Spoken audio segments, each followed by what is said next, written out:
the Montana Television Network. The KPAX 530 News continues in high definition. More than 3,000 University of Montana students are straightening their caps and putting on their gowns in preparation for tomorrow's graduation. Undoubtedly, for many members of the class of 2016, this ceremony will symbolize their first steps into adulthood. It's a big step, but for every lecture, essay, and test these students endured, there was a professor leading the way. MTN's Eric Clemens joins us live in the studio to tell us about one student's journey to graduation and the professor, she says, made it possible. Dennis, Sarah Solie's story is like something out of a movie. A chance encounter with a University of Montana professor, coupled with her blossoming love of science, led to what she calls one of the most important friendships of her life. Over the past 4 years, her interest in science has evolved into a deep knowledge and a hunger for more. And she says she owes it all to the opportunity given to her by one teacher. She's an interesting student in many ways. So she didn't come at this as a traditional biology major. She actually has another undergraduate education from a different institution in like international relations from Mount Holyoke College.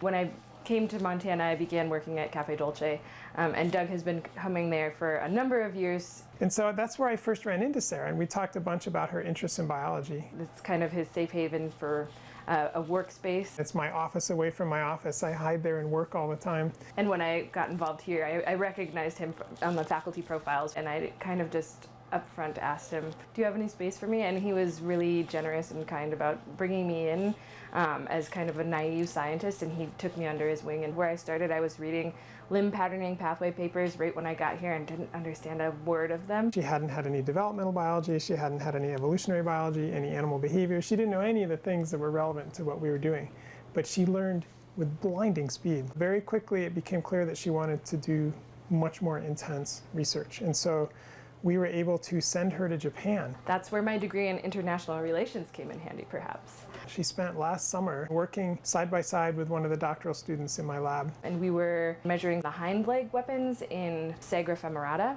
a beetle with these really exaggerated hind limbs. What I wanted to do with this degree was to pursue a graduate degree. And so she applied to and interviewed at 4 different graduate school PhD programs, was accepted at all 4 of them, and has chosen to begin a PhD this fall at Duke University. The academic environment at Duke was remarkable. It was a real scientific community, and it just seemed like the kind of place where people were walking through the halls talking science with each other, and that really sang to me. She's also a musician. So in all her spare time, right, she plays the cello in the Missoula Symphony. It's just nice to remind yourself that there are other things that you do outside of academia. I come from a family of musicians, so there was no escaping it, but it has been really instrumental in providing me an outlet that's not academia or work. It's like an artistic outlet for me. The Emblem Lab has been instrumental in everything that I've accomplished here.